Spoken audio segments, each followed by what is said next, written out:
Experience podcast. So I reached out to a whole bunch of people, and you responded and was really open about all your different stuff, and we got chatting and things like that. And you come down to Melbourne, and we thought, why not record a podcast where you talk about your lived experience with mental health and your journey. I think you've got a lot to offer. So maybe do you want to kick off with who you are and why you decided to come and share your story today? Sure. Well, I think firstly, thank you, Joel. It's been really lovely connecting with you, and in that you yourself have been very generous in sharing your experience, and I think that that courage breeds courage, and is kind of like a bridge towards hopeful healing, I think, for us, and it brings a sense of community and reminds us of humanity and all these things. But anyway, my name's Serena. I'm a lived experience worker from Sydney.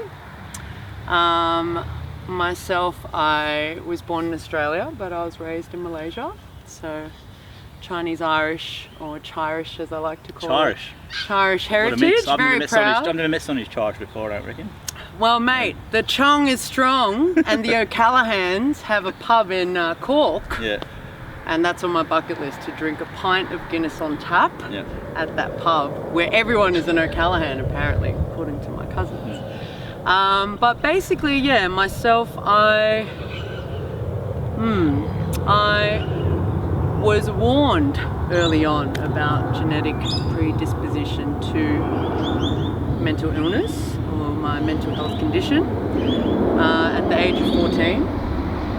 And in 2011, when I was 22, after, nearly a decade of furiously reading thesis after research, after all these things, none of that could have prepared me for the first, breakdown. And I think it was really from that point, and I actually revisited recently because my Gmail was too full and I had to make some space by deleting a bunch of stuff.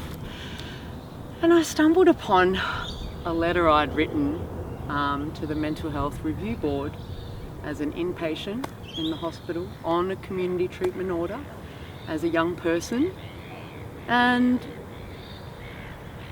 it was a really, really sort of inspiring discovery in itself, because it was eloquent. It clearly articulated what was going on for me and the various sort of areas of concern, and what I was trying to advocate for myself. And I think based on those early on experiences and the breakdown, that breakdown wasn't an isolated incident. There were others, but each time, they sort of would take me off course from my life. And I shared that I'm half Chinese, so Chinese mum, childhood full-time job. You do performing arts, you do your studies, you have your languages and all these things. So I always excelled at the things that I applied my focus and my, hard work to. But this was a bit of it wasn't fair, because it wasn't something that I'd asked for. It was something, it's my genetic inheritance. And there's no manual for how to learn to drive and how to, I think, and this, I know I'm getting a bit sort of, long-winded here, but it's important to acknowledge that we're all born different. And there's that level of neurodiversity that we all have. We all have unique unique upbringings, unique things that make us who we are. And I think for myself, in my specific example, a lot of my attributes and things like that were really sort of seen, the behaviours were seen through a pathologized lens as symptoms of this and that and the other. But based on those early days in, I think 2010, 2011, that was the first sort of real want that I had. I wished to use my voice purposely to sort of try and make things be not as severe for someone else, maybe a bit better even. And many years later, I finally followed through with that in honouring that 22-year-old young person and showing up as a lived experience worker. So I spent the last year and a half at Nimi Liverpool in southwest Sydney. And Nimi National is a national organisation. We're all over the country, and we're all about providing, help in homelessness, mental health recovery, suicide prevention, all these spaces. And yeah, I'm really proud to be a part of the lived experience workforce. And yeah, it's a real sort of, it's a real privilege to be part of this army of trying to help make things a bit better. Awesome. So that's my why. I think it's a pretty important thing that doesn't get talked about much but there is a lot of stress when you have a parent or whoever your relation it's in your family with a mental health condition, and you know that. And you know that you're a higher chance of getting it, right? I didn't really think about it too much when I was younger, because my mum was one who used to go, I know you don't have it, I know. She always used to reassure us. Yeah. But you still never know, because it's not up to whether them telling you you've got it or not. It could be a traumatic event which triggers something in your genetic, whatever it is, But I think you get to an age, like I'm 34 now, I'm sort of... Same. There you go. 34, but I've never had... I've had a bit of trauma, but I've never had the unfortunate thing where I've had that triggered in my genome, where I've had, my mum's condition was bipolar. Yeah. So, recalling back to when you were, was it 22? Correct. What was the events, or what happened around that sort of time, or?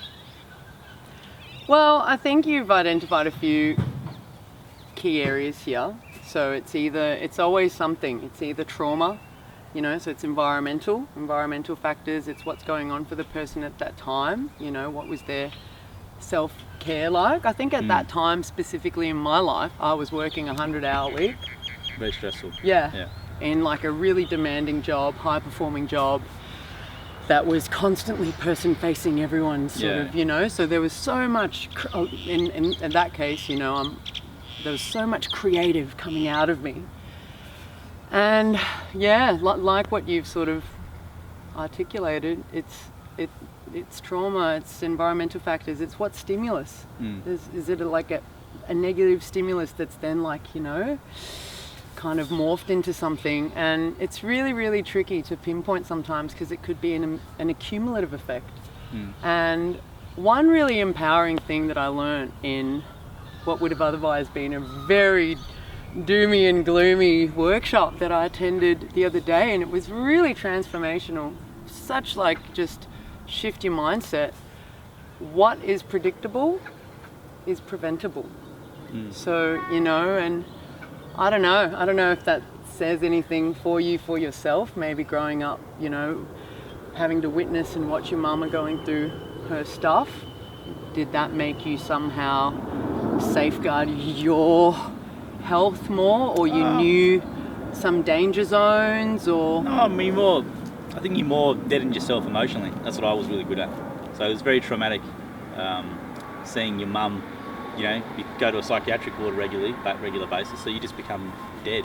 Because if you try and feel, you'll just lose it, right? So that was what I was very good at. So just being really dead, being really calm. But she done a really good job in terms of telling us, reassuring, all the time that we didn't have it. So I never really worried about it. Whereas I can see with other people though, they could stress a lot about it, and it can cause a lot of issues if they're always worrying about that sort of thing. And then all of a sudden a traumatic event comes, and then next thing they're an involuntary patient, Yeah, well, if not that it would make you feel any better, just because of the person that I am, the tenacity and spirited molecule that I am, every time I voluntarily sought help, I landed in that situation. I would find myself in a situation where my freedom was no longer, and I had to fight my way patiently, behave in a way that was less of whatever they were, critiquing as a symptom of my own personality. And I really sort of, I guess, yeah, like what I'm hearing from you is you're talking about like this kind of numbness where you would go in. It's kind of a bit of like your fortress of, of course, safety. Yeah. part of my fortress of safety is I see some really well-decorated clinicians.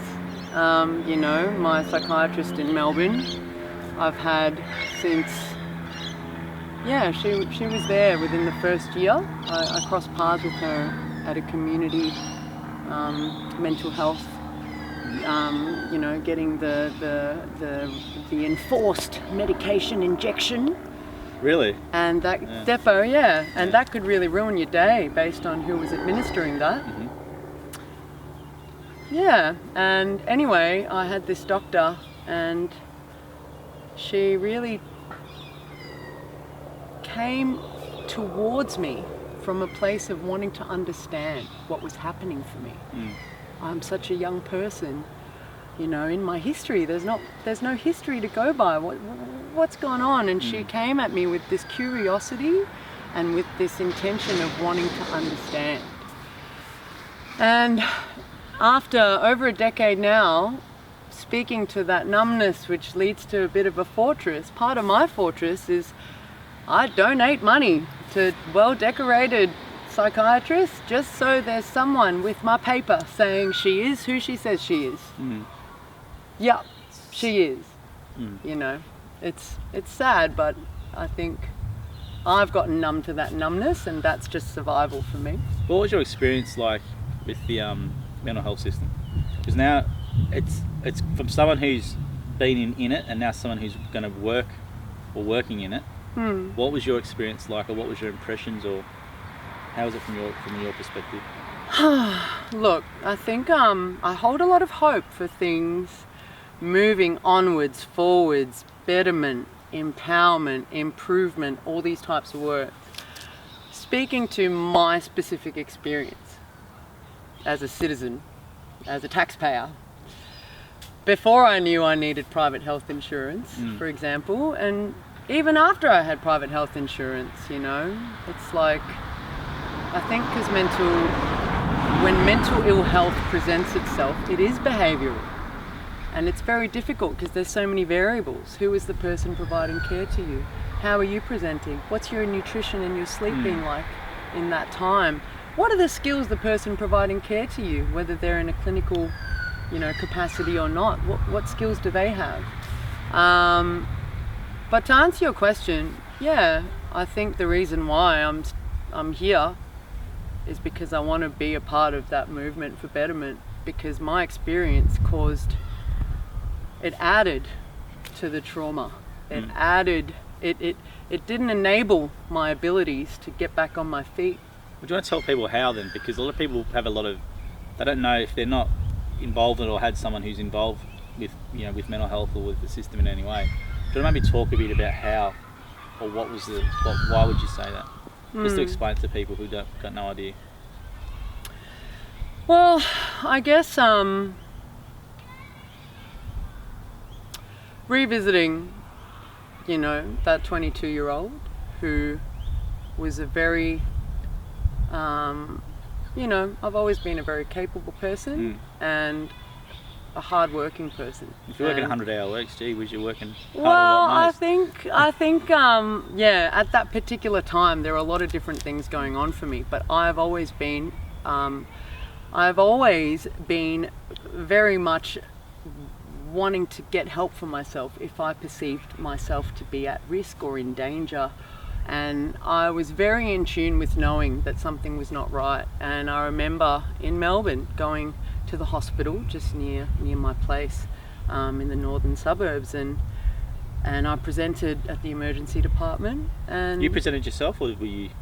Every time that disasters have found me in the end, I have voluntarily gone to that place to get help, which is good.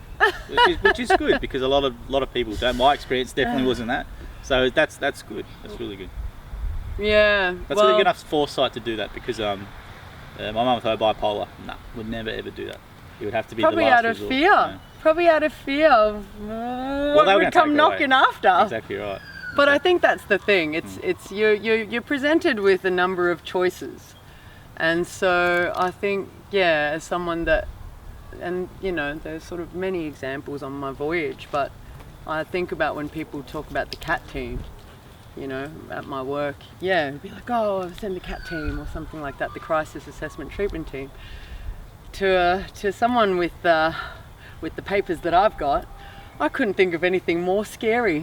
3 strangers coming to your home to assess whether or not you are seemingly yourself. I wish I not had that. knowing you. Well, I wish we had that for my mum too, because that would have helped us a lot, because we never got to that stage with us. We would have to get to the stage where she got so unwell, the cops or the ambulance were called. That's how erratic the behaviour got, whereas we never had that people before. But my experience was the CAT team would come and they'd already have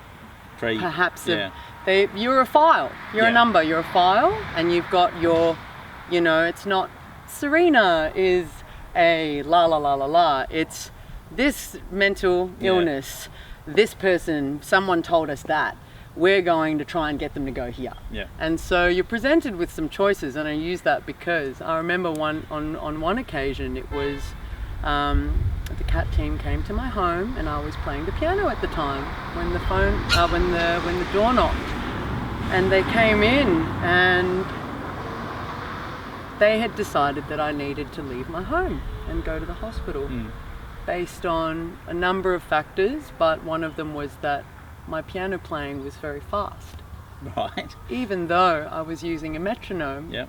And the piece in Italian called for, you know, fast. And so there was nothing, I was concentrating on a hobby, my love of music. I was concentrating on my hobby quietly to myself. 3 strangers come to my home. I resisted wanting to go along with them. Then the police will come, and they will make sure that you get to where they want you to go. And so that's why it's kind of choices. And once you get to where they want you to go, and this was sort of before having a consistent, solid treatment team, because I'd never had this issue previously, then it's kind of the whole process of being admitted, where you're made to wait in an emergency department, which is hardly a therapeutic environment when you're told that you're in a crisis and you require immediate, psychiatric care. So going from somewhere where you're sort of serenely but playing piano to an emergency department where it's loud, it's so chaos, hectic, it's vicarious trauma city, and being made to wait for 13 hours. And then deciding, you know what, if you can give me a time, how about I come back when it's convenient for you to see me? Which then escalates, because I wonder if anyone is actually skilled in de-escalation processes. No, because I'm glad you said that, Serena, because a lot of people won't realise this, but they think if you've got a mental health crisis, whether you're just taken straight to, let's say, the psychiatric ward or the acute inpatient ward, wherever it is, but it's not the case. Yeah. You've got to go to the emergency ward first. Correct. The nurses it's a process. Nurses don't want to deal with you because they've got other it's stuff invisible. to do. There's Exactly people right. bleeding out on the floor. Your stuff is invisible. Exactly right. So then you're taking up a bed in there, and if someone's manic, it can be very frustrating because they're just talking flat out or doing whatever. Manic or not, 13 hours is a very long period of time. Very long time, but then you've got to go, I don't know if you did this, but then my mum then had to go do a psychiatric assessment. It's like, you've brought her in because she's manic, all right, and you're going to make her ask her questions, and they go through a tick box thing.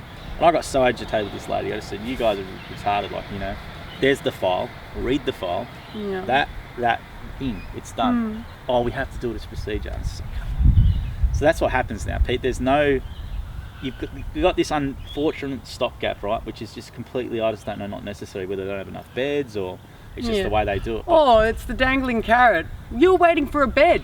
I have a bed. My bed is 2 kilometers away. I'll come back when it's at a convenient time for you. No, you're waiting for a bed. And the reason I speak about de-escalation is, you know, before my mental health sector showing up to be of service, I've spent, 17 years in the hospitality sector, specializing in hospitality operations, in risk management, security teams, looking after people, setting the conditions for people to enjoy themselves, make memories, and have a beautiful time in safety. And so I'm skilled in de-escalation processes. And reflecting back on that time as a young person, scared, You know, being told there's all these things wrong with you, you're completely alone, you're in this strange place that's going berserk, but you're being told you're berserk, and then you decide you would like to leave. And I've always been a novice martial arts student. Before that, I trained in classical ballet for 14 years. My legs are as strong as an athlete. Your solution to make me stay is to send a large man at me. I think, what is it? Code Grey. Code Grey! Code Grey was called just because I tried to go outside the doors. And then that large man takes a swipe at me, and what does this novice martial arts student do? Practice their martial arts and put this person in a position where they had a choice, where they can let me just stand up and stop coming at me, you know, and I'm just trying to defend myself, but then 4 more their size come. That's going to make you look worse as well, though. That's, you know what I mean? Yeah. So at this point, let's sort of hang on. What's happened here? Someone is, you know, presenting as, for whatever reason, deemed by these 3 strangers that have come to their home. But they've instigated it, not you. They've instigated it. They've come to see me based on maybe a family member called, based on having grounds for concern. Sure. They've made an assessment. The police have been brought somewhere to be made to wait. I don't know any single person that would wait for 13 hours in a place where they were happily at home, not in a harmful environment or anything like that. At the 13-hour mark, like a human being would probably, if you've been made to wait an unreasonable amount of time, this person decides to leave, and they're met with aggression, violence. And when physical restraint does not work, I really hope your mother didn't have this experience, but you get checkmated with chemical restraint. No, my mum did. She had the restraints, and then they had they would sedate her just to calm her down, because she was just all over the shop. But that's because she was in a bed where she didn't want to be, and that just, as you said, the heightened things going on in the emergency department. You're alone, you're scared, you're not with your kids or whatever, or your family, and it makes the situation worse. Yeah. And you're right, like there needs to be some sort of stopgap, right? Well, this person, let's say, is in the state they are. The last place you should take them is the emergency department, but where else can you take them, right? So that's the thing. Where else can you take them? Well, see, this is where I'm so interested in this. What's the solutions? Because I think, and that's something that's been part of my process in trying to grow forwards, heal, you know, because there's some memories that were so traumatic that it's been really hard to understand how a vulnerable person, and also how unreasonable for a vulnerable person when they're unwell, they're not themselves, you know, they're not in their right mind, where their judgment and, you know, their head is functioning in a way that it would be when they're healthy and themselves. That is not the time, and I see that in community mental health. I think what you said before about the holistic thing about people's lives is really important. So food, diet, training, like it might sound like it's basic stuff, but it doesn't happen from, well, my mum, this experience, it didn't happen a lot of. But I know that it would have helped her if she ate better and she exercised better. But I think that stopgap, you know, whoever's involved with the person as a caseworker or whatever, what can they do to do more in that time when they know they might be getting a bit unwell? Or can they go somewhere else that's not a bloody emergency room when they are unwell? Whether it be is there a specialised facility or at the psychiatric ward or wherever they are, is there another facility which is not as intense, for example? It might just be somewhere they can go and chill and they can get assessed or whatever it is. And make them feel a bit more safe in that time. Yeah, not all these flashing lights. It might be just a couch or something. Go sit on the couch and you're going to get assessed in there, and some, you know, maybe might be some TV there to chill out, just something that's quiet. And then if you are having issues, well, then you can go straight into where, if it's an acute locked ward, or if it's a, you know, not as intense one, you can go straight there. So it's almost like they should be onboarded at the facility themselves, as opposed to, well, not onboarded there, but assessed there at least, as opposed to in this emergency department in the middle of everyone else. Because I can imagine for you, it would have been, you know, you're playing piano at home, 3 people come to your door, and then the police are taking you to there. Like, you feel... It just is escalation in action. And you just be like, you know, 1 minute you're practicing piano, the next minute you're in a bloody emergency room and you're gonna. But I think it's also the disempowering, dehumanizing. Oh, it is a dehumanizing. Taking away someone's right to make decisions for themselves, or be presented with options that still allow them to hold on to that agency and feel that they're in charge of their own journey. And I do. That's a good point.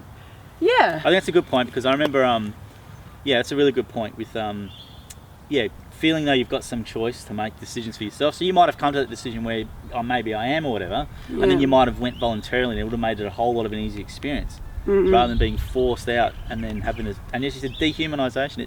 Bloody oath, it is dehumanising. You know, you've got a normal, you got your life there, you got your family there, and you're taken into an emergency room, and within the space of a day, it's very traumatic. Yeah, well, I think that things like, because the things that you can't really rehearse for, prepare for, is the shame afterwards. And I remember having an experience, and this could be a bit triggering, but an experience similar to the one I've just outlined, except for the outcome of the security, because it always led to that. It always escalated to that. Led to it's called seclusion, and that's sort of it's a room.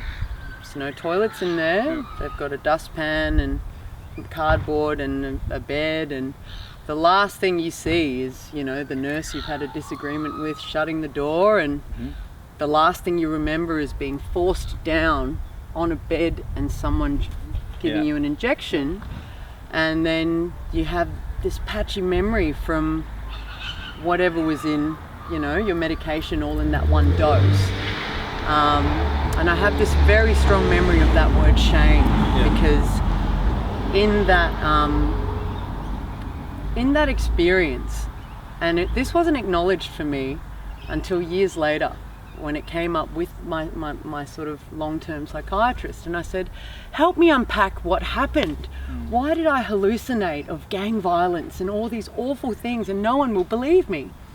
And she actually found that on this specific antipsychotic medication that was administered to me, it causes hallucinations. And I think they did a royal commission into this process of seclusion in recent times, based on the number of deaths and the number of self-harm that have occurred in this captivity space, because you're trapped with yourself, and you're trapped.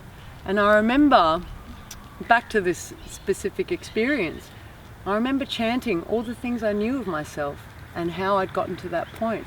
I'd come to the hospital. My name is Serena O'Callaghan. I live here. This is my age. These are the things that I like. And I was chanting and I was chanting. And finally, whenever it was, I woke up in, I think the high dependency it was. And just really sort of, whatever you call it, foggy to the power of 2000. So that's the locked ward where you have no cords, you have no... So if you've misbehaved in the high dependency, which only holds 3, you would be locked up in the seclusion. Anyway, there are 2 seclusion rooms, and the other woman in the neighbouring bed, there was this very human moment, because she said, "Dal,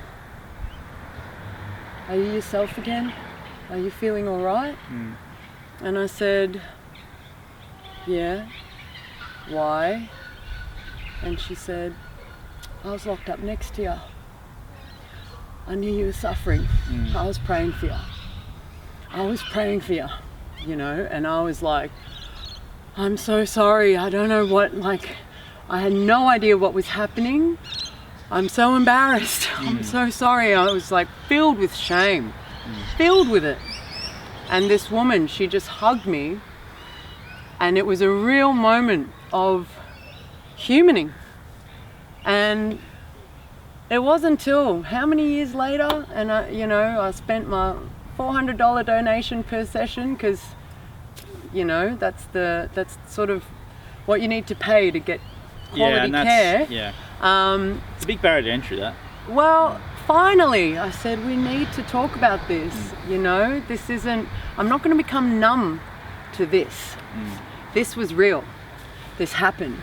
I keep getting told this didn't happen, but there was someone pooing on the floor, which was me, I've done that. You know, what a horrible experience for someone that's a help seeker to end up in this way, and years later spending money to try and process that traumatic event. Yeah. You know? I hate how you have to spend money on it, because you're trying to help yourself, and by helping yourself you become more productive and you can, you know, live a better life and stuff, which is better to everyone, right? That's why for me the mental health stuff with Medicare, like I remember you might get some sort of rebate, but you're right, to get top care, to get from really good quality, which there aren't enough of anyway, but you've got to pay $400, $350 an hour, whatever it is. That's right. And that's a lot of money for people, and if they're on a lower income or whatever it is, they're not going to get it, so they're never going to get the top care. Whereas the people who can afford it will get the top care, but the one who probably need the care the most, lower, let's say middle income earners, they can't get that top care, because $350, let's say, every week or every 2 weeks is a lot of money. And guess what?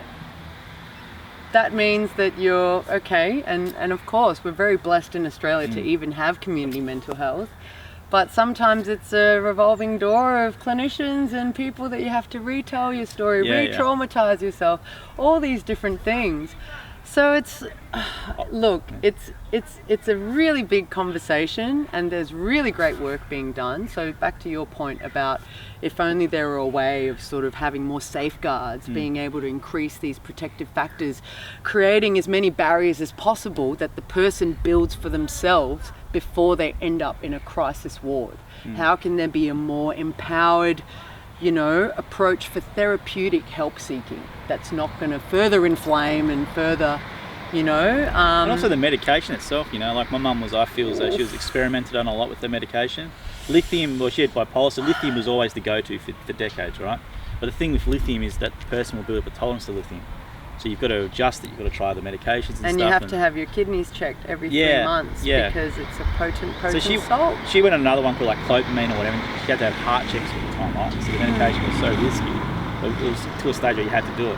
That her heart, you know, could have been issues with that. But they just feel like lab rats as well. You know, there's a new treatment we're going to try, and then if they get out of control, we've got to bring him in to adjust the treatment and stuff like that. And the treatments themselves for mental health, they've got nowhere near figured out. And it's something that I find real frustrating, because, you know, we're spending a lot of money in research and all that sort of stuff and awareness and whatever, but the actual treatments themselves, they're still not, they're becoming a little bit more effective, I guess, but they're still very archaic with ECT, electric shock treatment, these sorts of things, which people don't realise. And I'll tell you what annoys me the most about this sort of stuff is that people actually don't realise something like ECT, electric convulsive therapy, even exists. So I'll give you an example. I went on the Black Dog Institute's website to look up about bipolar, because I've got a big thing with all these mental health charities. They don't focus on bipolar schizophrenia. I think it's a big problem.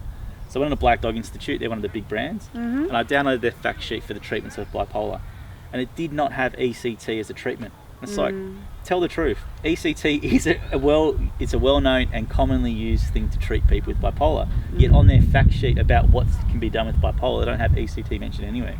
Sent them an email about this, and I said, "You got to tell the truth. What's going on?" No reply, no nothing. But it's also these other brands, like let's say Beyond Blue and stuff like that, which are these mental health awareness movements. But they just completely disregard people with schizophrenia, bipolar, BPD. They don't tell people the reality of what having a mental illness or a serious mental illness is involved with it. The things like you said, things like shame and all that sort of stuff, right? That sort of stuff is a real thing, and it causes a lot of issues for people. Because one of my mum, this is from my experience, there was a lot of shame with it, and that's why she never ever got the effective preventative treatment or help, because I don't have a mental illness, right? So this shame that's felt by people with bipolar, schizophrenia and BPD, there's a lot more that needs to be done in that area, because we're doing a really good job of awareness for depression and anxiety, but we don't do that good job for bipolar, schizophrenia and for BPD. All right, so you've talked about a couple of things. You talked about medication, and yes, you're preaching to the experimented on in every which way. Well, you know firsthand. I only know from seeing someone. Exactly. As the guinea pig for my own well-being, having to go through the various different concoctions of mood stabilizers, antipsychotics. And let me tell you, I remember back, you know, more than 10 years ago, it would have been sort of in that beginning phase, being introduced to an antipsychotic, one specific drug, that was the new one. It was the new one. Always a new one, But guess what? They all have their pros and their cons in varying degrees. But this one was the new one, and it was the primo Rolls Royce for treating my marbles. Except, get this, it deactivates the hormone that tells you are full. Hella hectic con. And so it's this sort of like weird thing where I recently had an experience with a colleague, and they were talking about how they were experiencing acute pain with a personal health condition, like a physical pain thing. And they, in spite of having a prescription for remedying the pain, it makes me foggy the next day. Nah, I'd rather have the pain. Imagine not being allowed to decide that. You have no choice. You comply or, it's enforced. And I think it's, I guess what we were talking about like creating those barriers and the care that people can get within communities. And, even if you don't have private healthcare, which is something I didn't have the privilege of having earlier on. And also, doesn't matter if you have private healthcare, if, things go badly. What I've learned is if things go badly for me, depending on who I get, what happens, how I present, what medication they're giving me prior to, I might just get rejected from the private health into the public health, based on some kind of excuse, even though I was the help seeker. So it's, in my experience, what's had to sort of forced my resilience and forced me to take charge. It's my responsibility, because as soon as I need to get help, I better know who's going to support me, where to get the help. I better have it rehearsed and memorized in my mind, because I give you the analogy of this. Would you rather learn to swim when a tsunami's hitting? Is that when you want to whip out YouTube and look up the breaststroke? Or do you want to learn how to swim when you might have some friends around you or your family in a shallow pool somewhere pretty, What's the appropriate time? And so, I'm very, very passionate about, my work now is transitioning from being frontline in community outreach, and now I'm transitioning into a lived experience learning and development officer role. And that's important to me, because I wish more lived experience was embedded already in service design and service delivery. True. Everywhere, private, public, everywhere, because all these really nice sounding things, and I'm being a bit facetious here, but we're all person-centered and trauma-informed, and we meet people where they're at, and we're recovery-oriented, and all these things, they sound lovely. We can strengthen those things. We can learn how to demonstrate those things. We can get better together at just enabling people's abilities. Not deconditioning people, we'll get someone to buy groceries. And I think that's where it's a bit tricky sometimes, because there is support available, like a National Disability Incentive Scheme. That's really, sort of designed for disabilities, intellectual disabilities. They're slightly different to mental health, because mental health isn't just, that's it forever, that's how it is. There's people, like for me, every single day of my life, I'm on my recovery journey. If I stopped, if I stopped taking care of myself, if I started being, lax in my physical health, my back would flare up. I've got a back thing, blessed with a back thing. If I started letting bad habits and, addictive behaviors take over my life, I'm not immune to getting unwell again, being in a crisis again. So recovery is not this sort of cure that we're striving for. It's not, I'm cured now, it's all good. I think people forget that taking care to doing things. Absolutely, it's my chest thing again. All right. Yep. All good, I can see that from there. Awesome. Yeah, so it's a doing thing, but let's talk about, so how would you like to see lived experience integrated into, because the service my mum used was called Wellways, and Wellways had around 50% of the people there had mental health issues who were workers, which was good. Which was under the NDIS. Yeah. But the NDIS is an interesting thing you said. It's it is designed for people with disabilities. Some people with serious mental health issues go on disability pensions, so they get access to a bunch of services. But are those services tailored for that person to what they need? Yeah. It's an interesting one. I think there's a lot of it. It's kind of like who you get in the mix. Because I've seen some amazing service providers, and I've also seen Some really bad ones there. Well, I've seen a disability support service provider where their support worker was ridiculing, making fun of the client's disability. Really? Our client's disability. Yeah. Which I guess that's the thing, because I remember when I really wanted to learn more about NDIS, and I think, having attended many seminars with my curious hat on and my notepad and writing, it's awesome. However, it's currently existing in the heavenly clouds where there's this beautiful echo chamber of, great report, Joel, love that report, Serena, love your work there. And transcribed down to the grassroots, because it's top down, the people that are delivering the support, the position sort of outstrips their capabilities. They don't have the tools in the toolbox to deliver what is being prescribed. Well, there's a lot of these middle... That's just my observation, working in that sort of environment. But there's also a lot of middlemen as well involved in it, Yeah. who are taking their clip of the pie. Yeah. And that results in lesser money being available to pay for the person delivering the actual services, right? So you might not get someone who's got enough skills or whatever. Yeah. It's not their fault. It's not. But Not at all. It's these organisations who are taking these, who are those middle people brokers, and you see TV commercials now at the mall, go and get your mum or something some care via our online system and we'll send a worker to them. Yeah. Whereas they're taking a big clip on top, and that obviously reduces the payment that's going to the person providing the service and who you can probably get doing it as well. Yeah. So the way the NDIS run is at the moment is, I think, there's a lot of waste as well. And what you said is really good. I never thought about it before, but that thinking about, well, is there a mental health, what's the mental health silo or offering for people with schizophrenia, BPD, bipolar? What do they actually need? And let's ask them what they actually need, because you're right, at the moment they might just be things that they're given. They might have an 80 grand care package a year, and then it's just wasted on things, right? Just wasted on this, wasted on that, when they don't actually probably need it. So it's like, well, how can we get an offering that's suited to these conditions? I don't think there is. I might be wrong, but... No, but I think there's a lot of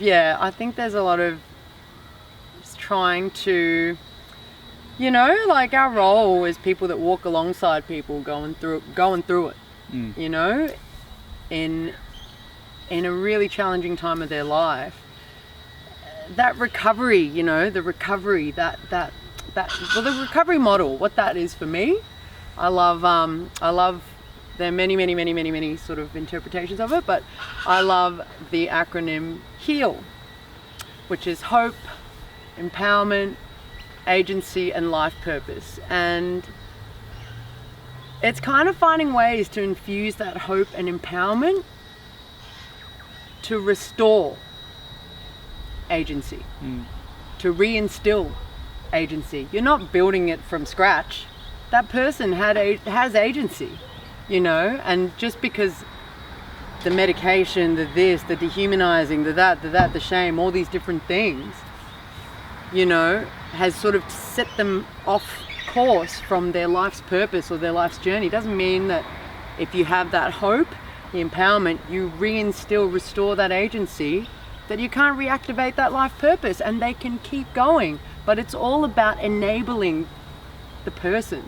So speaking to what you just mentioned, so in terms of that support and that care, someone, let's say you're negotiating, if you had a mental illness and once per week you had to force yourself to leave the house to go and get some groceries so you have some food. But guess what? Forget about that. What do you need? You need someone to buy your food? What's involved in that though? That's a big test of your resilience. That outing, that one outing in the week means you have to get up, make yourself presentable, leave your home, have in mind what you need to acquire to sustain nourishment, You know, all these different things, the incidental social interactions, using your voice, being heard, not being invisible, all these things that come into play. Once you kind of automate that, that's the deconditioning part. Yeah, sometimes. It's a good point, Serena, with that.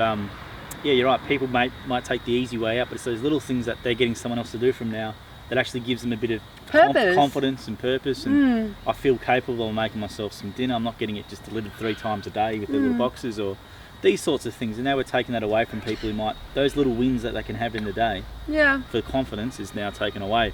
But the other thing I want to talk about though is we're talking about the treatments, because I don't think this gets talked enough about. You've talked about medication before and just how you have no agency really involved in how you get.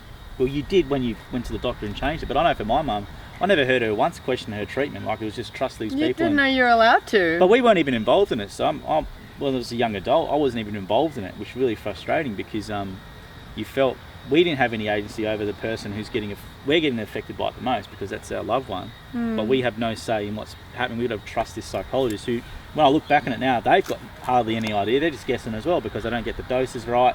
They've got to constantly try and mix up the medications. This one will stop working, let's try again.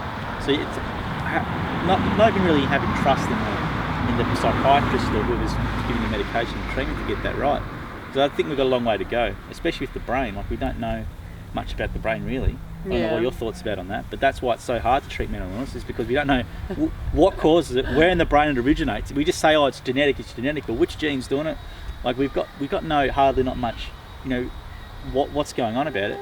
And the frustrating for me is we know how, not damaging, but let's say how prevalent it is in the community. You think with the research that can get done, we have a lot of stuff that's on cancer and all these other things. The mental health research, we're always about awareness. So awareness. The actual research into the conditions themselves, what's the cause, whether there's some better treatments, it seems to be something that doesn't really get focused on enough. It's different though, like, I was just reading, I think an article was on LinkedIn from Professor Ian Hickey, and talking about the conditions are treated differently. So if you had a heart condition or a lung condition, wherever you go, your file, your data is all together.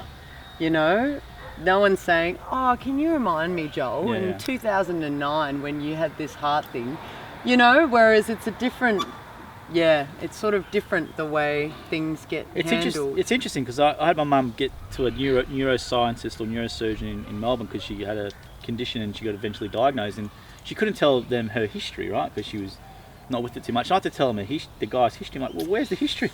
Hang on, where's this history? Like, there's an extensive history of mental illness and you're just learning that for the first time from me. Like, that's just ridiculous, right?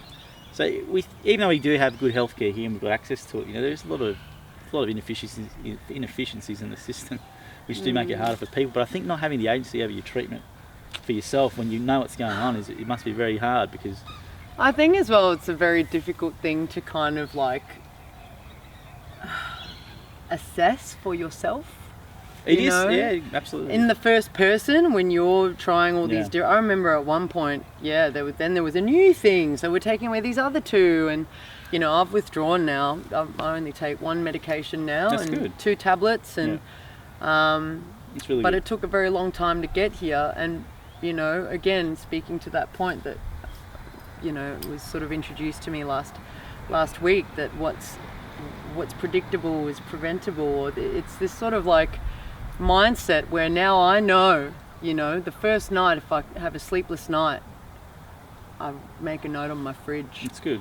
Because things, it's like a snowball or something, and it might be that first sleepless night, the next day you forgot your meds, and then this, and then you got inspired, and then all this sort of stuff. It slips away from you. And based on my own personal experience, I've had to set up so many lines of defense, and it starts with me. That's fantastic, so you say that. That's awesome. I know, just going back to my experience again, my mum did none of that, right? Whereas you said that as soon as you had that first sleepless night, and you can go, okay. But that's now. That took, 8 years of fear-based learning theses and research, that one of my parents was sending me, and then the onset. So I bring with me 12 experience of negotiating my recovery and having very significant adversity every time I've been unwell. and having to claw my way back up. So I've had a bit of practice, Yeah. you know, and I refuse. There's something about just in my own self, grit. It's like, it's not about, I've got to go back and tell that person off, or I'm going to go and do this. It's about survival. Well, I think a lot of people, that's a good point. I think a lot of people who've got a mental health condition, serious mental health condition, they don't know it, but they do have a lot of resilience. They're going through things 10 times more that I can ever comprehend, right? Yet they've still got to try and function in normal ways, right? That takes a lot of resilience to do it, and a lot of grit.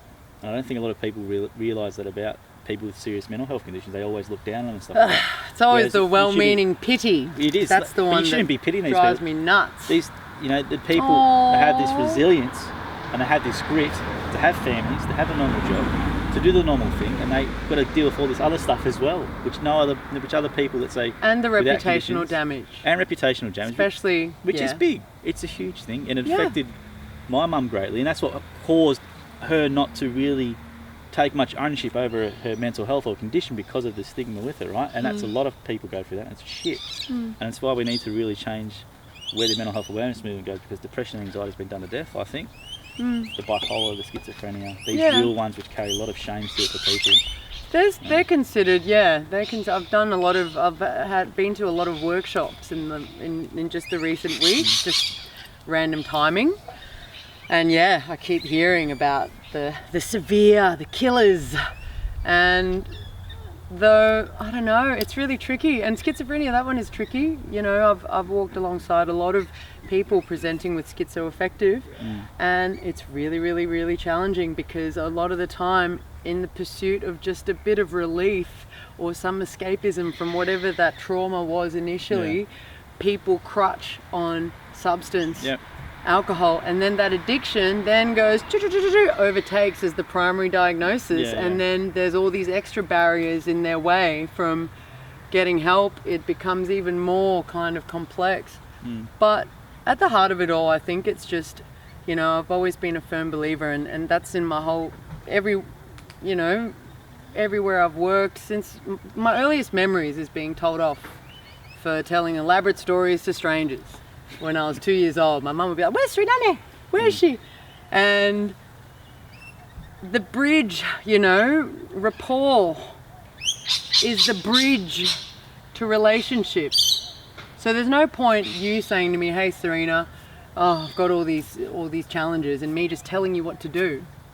It's about kind of meeting the person where they're at, using your relationship to kind of listen with the intent to understand what they're saying a bit better.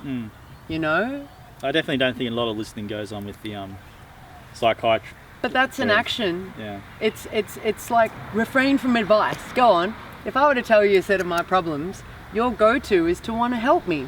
To go, "Oh, Serena, well, the first thing you need to do is this, then you tackle that, and then you do this."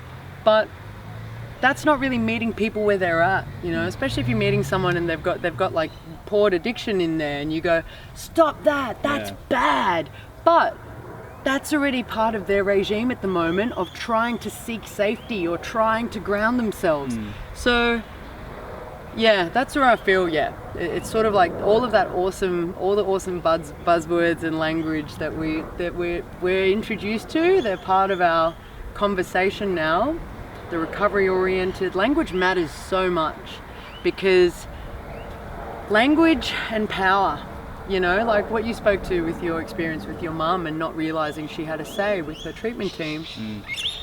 That's the authoritative thing, but guess what? It's on the treatment team to diffuse that power, to invite the person to be a part of the conversation of their care. It's not the person receiving the care's job in the worst time of their life, in their warfare, to be advocating for a seat at that table. I think they're very if you go to a psychiatrist or a psychologist and say, "Well, what is someone with bipolar, what's someone with schizophrenia?" It's a very box thing, but from what I know is someone might have the label of bipolar, but this person with bipolar is completely different to this one. I know that from personal experience, right? And they try and have this one solution for, with people with bipolar, we treat them like this. But there's no customization to the person, as you said before, right? And I think as they get a bit older, there might be a bit more customization, but they've got, let's say, 20, 30, 40 years of history. But I think it's just that blanket not understanding the person, what they're like as a. You got a lot of creativity, obviously, with your music and stuff like that, right? This person's very creative. You know, they might be doing this a bit more, that sort of stuff. But there's a tendency to perceive those. If a stranger meeting you for the first time, all of those things that are your biggest assets, talents, attributes in your real life become a symptom. Yeah. Everything is a symptom. Oh, so you work, dear. You know, things like that. Or I think one of the more dehumanizing things that I felt was really unreasonable to endure was having to do it wasn't an option for me. When I got my driver's license, had to declare on the Vic Roads form that I was mentally disabled. Really? Mm-hmm. Okay. Well, that's something I didn't know. So that's something people would know. That's the question. Yeah. And every year I have to do a fit to drive. Okay. A fit to drive assessment. Yeah. That's interesting. Yeah. And sometimes my regular, wonderful, incredible doctor is not available, and I need to see someone different. And I had this, very highly decorated private GP woman say to me, "Oh, I'm so surprised we have to do this. I didn't know you have a mental illness. You're so intelligent. We've had so many insightful conversations about various topics." Oh, and these days, Joel, when something like that happens in an already dehumanizing, like, "Oh, are you going to be okay to drive?" Like this type of thing, not meeting me where I'm at, how far I've come, what I'm up to currently, and someone leads with that in their care, making assumptions, passing judgment, unprofessional, actually, and not trauma-informed at all, just pulling up, my file and then just giving me these kind of personal opinions and bias. I donate the $195 and I say, "Oh, I've actually got to move my car." I remove myself from those situations now because that level of unreasonable upset and dehumanizing again, it's re-traumatizing, and I don't have space for it anymore. I don't think a lot of people realise that, Serena, that you yourself and people with a mental health condition have to go through that all the time, right? And every year. And that word dehumanising comes through. And the driving thing is interesting because my mum... It might have changed now. Well, it's interesting because my mum, I don't think she ever had to do that whilst I was growing up, but as she got older, we requested that she did, because the problem with her is when she got manic, she would just drive everywhere, and it was dangerous because her driving skills were a bit worse, and she was driving at 1 a.m. when she was manic and high and driving around, right? So it was a risk to people on the road, it was a risk to herself and stuff like that. But but even just things like that where people say that to you, it just must feel really, really bad. And the word we keep talking about today is dehumanising, right? And these things that people with mental health conditions have to go through with the psychiatrist or with comments like that, with treatment in general, just makes it worse and makes it a lot harder than what it already has to be. But it's also, just listening to what you're saying, it makes me think of how many times I've been too well, too high performing, don't look like someone that's got that, I do. Or you're not unwell enough, or you're too unwell. It's like, oh, come on, it's just, and it's this whole idea of sort of having a vulnerability doesn't preclude being capable and high functioning. These two things, that's why my work now, I get to show up being strongly vulnerable and trying to ripple hope and transform people's ways of approaching support and care and fusing. One thing I've been most sort of like marinating over lately is creativity and sustainability, but not maybe in ways that you might think. So, anytime we have someone that's got a complex history, they've had a lot going on for them, a lot of people, and I don't know if it's the right thing to call it, it's in the early stages of me thinking about it, but I've been trying to actively not take things, be anti-personal, not take things personally. So just because someone's not engaging, it's not about me. It's about what's going on for them. So it's about me, I saw this somewhere and I really spent a lot of time thinking about it. That barrier is actually a challenge for my creativity and my resilience in how I can add value to this person's life. How can I try again? How can I try to get those steps forward. And when I say sustainability, I don't mean sorting rubbish. I mean whatever care, whatever that hope, that empowerment, that bringing back that, restoring that agency, that life purpose coming back.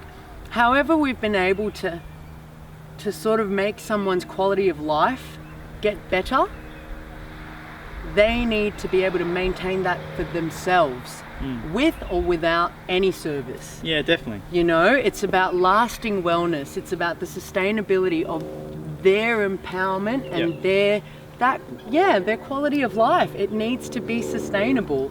There's no point, for these 2 months we were linked up with them, fab, and then they're gone, finished. Well, how do you build that? So you, as you said, it took you years to build that foresight to be able to recognise and you write things down. So from eating some serious shit, my friend. I can imagine. Yeah. I can imagine. But what I'm trying to is there any way? Well, do you think you could? Is there like a framework, or what is some advice for someone who might be in your situation, or maybe a younger you? How did you develop it, or how would you shortcut the process? I think a good sort of catalyst for eating less tough times would be to really tune in and pay attention, to know that you're in charge. This is your journey, your ship. So, it's I like the analogy of a race car. So imagine you're a race car driver and you've got like this incredible race car that's your favorite color. Mine would be some kind of like purple variety. But it doesn't always have to be racing the race car. You can drive at any pace you want. Sometimes you can put up that metallic thing and pretend that no one's there and have a nap. Sometimes you can pull over. Sometimes you can ask people to join you just for a cruise. You're in charge. Everyone else, by default, is a passenger. And so, it would be to tune in. And I love this, I love the idea of, in this sort of healing, hopeful, empowerment kind of voyage that we're on, it's about creating scaffolds. Yeah. So for me, for example, sleep is a big one. Sleep, and people have this idea, it's like when it comes to, physical health or nourishment, people with bulging disc problems in their back, motion is lotion. If I don't have my strength and conditioning, I can't walk. That's unrelated to mental health. But sometimes, because you have a mental illness diagnosis, they won't pay attention to that stuff, even if you're in the wars with that. It's very sort of complex, but the word safeguarding and that being a doing thing, having these scaffolds, having your own little routine regime rituals. Yep. So for me, taking my meds in the morning, tick. It's not sophisticated, it's not a chart. It's just on the fridge on a piece of paper, and that's the same. If my sleep goes down, the first night I record it, 2 hours next to my tick for my meds. And just building these habits, it might be small steps, but these tiny small steps in the right direction, you get to look backwards one day and you go, covered a lot of ground, whereas if you're just sprinting in the wrong direction. So I think a lot of people, that's why things sort of, they try to take on too much, transform too much, or this is a new leaf, and sort of get really, Do you think someone could have helped you do that? So, for example, we're talking about NDIS, what services would be, let's say, more useful. Do you think someone who could work in that sort of, is there like a job, or do you know from your experience, does someone actually do what you just said to help you, or could they help develop a program for someone with a serious mental health to do the things you're talking about? I think it's very important. It all makes a lot of sense because you've had to go through trial and tribulation yourself and go through all the battles. Whereas it'd be great if we could have someone who could maybe come in at an earlier stage with that lived experience, maybe a lived experience worker, and go, well, this is what works for me. Yeah. And you're going to respect them automatically because they've got the condition, right? As opposed to just some caseworker or social worker. There's so much work in this space. Yeah. Look, it's a long road, and sometimes, don't get me wrong, sometimes, and it's not like some of my most favorite moments in my workplace are when the peer workers, we all congregate and we share and we experience workforce, I can gladly tell you and reassure you, it is growing. It has not been growing for very long. It's only in the last 5 to 10 years that this little spotlight has been all of a sudden shining, and it's because it can't be ignored. All the sort of peer co-designed programs, and the government, they want results. So the peer-led, peer co-design adds so much value of that lived experience. The outcomes have been, just something that you can't ignore anymore. So the lived experience space is growing. There's people doing awesome stuff everywhere in Australia. But I think also with the lived experience workers, you've just got that respect, right? So if you've got let's say if you've got schizophrenia and your lived experience worker has got schizophrenia, it automatically says, well, this person's working a job anyway, which is great. And plus they know exactly what I'm going through. They can have, it just has that, you've just got that respect. That respect and that kind of, that I've not been in your shoes, but I've been in some shoes that are a bit like that. So it gives you that kind of credibility, but also authenticity in what your message is, whatever you're saying, and I've witnessed that. I've seen that. I've seen that with the people that I've supported in the last year and a half. I've seen that sort of like, it might be some, and that's why I literally, at work we have this thing we say called CPR. It's consistency, being predictable and reliable. But I literally think about work like this, like peer support work, for example, but all frontline mental health support workers, it's like CPR in slow motion with people's lives. It's not a pump, pump, pump heart thing. This is like a mindset, life thing. And you never know what little moment, what little granule of can turn into a beautiful pearl of hope for someone. Down the track, it'll shift, it'll click for them. But I think at the heart of it is letting people know that their voice matters. Their voice is what matters, and that they can do anything. Anyone can do anything. And also, I was just thinking, just as a workforce, I know how hard it was for my mum to keep a job, but just having that person have a job, which they already know because they're there to share their lived experience and everything they've learnt, and just to give them that stable sort of that confidence and that win every day, going, I'm working and I'm helping someone as well. So I've got purpose, plus getting some money in, plus I'm doing something that's actually helping the community, right? Which is a really, really important thing. And I think the more people we have, with serious mental health conditions actually working with these sort of, working in lived experience fields, it's going to be better for everyone. I think it will definitely, and with government, as you said, government want to see a return, right? It could take decades, it could take 10 years, we don't know. But I definitely think it's going to make an impact. It's going to reduce a lot of things, I think. It is, but I guess that's it. It's like, for me, it's not necessarily a quantitative thing. No, it's if not. I spend time with one of course, the once it's the fancy government level, but for me, it's like every person that I meet, it's like a one person at a time thing, because that person matters, and I think sometimes they forget that. I think it's more, as you said, caring and empathy, right? So we should all be more empathetic and more caring. And I think the lived experience workforce, like yourself, what you're doing, is just, as you said, you're showing care and empathy from a position of expertise with a person and you're going to really greatly help that person. And that's just so much in it. But I'm just an instrument. I'm like a two-way translator. I'm the one that's trying to sort of decipher, wow, how can any of these things that I know about help your situation, add value, and increase your, and then the other way around, I'm providing insight and perspective that you can hang a hat on to the organisation and saying, hey, have we considered this, about where this person might be at, or how that might be perceived for them. But with the person themselves, I'm just, an instrument for helping them rediscover, refine something that's just been buried for lots of good reasons.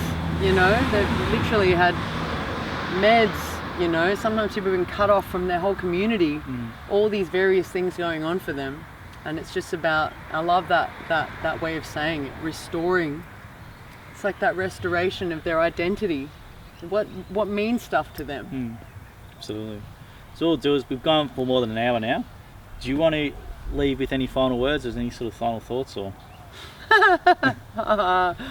Final words, final thoughts. Sounds a bit dramatic. Final words, doesn't it?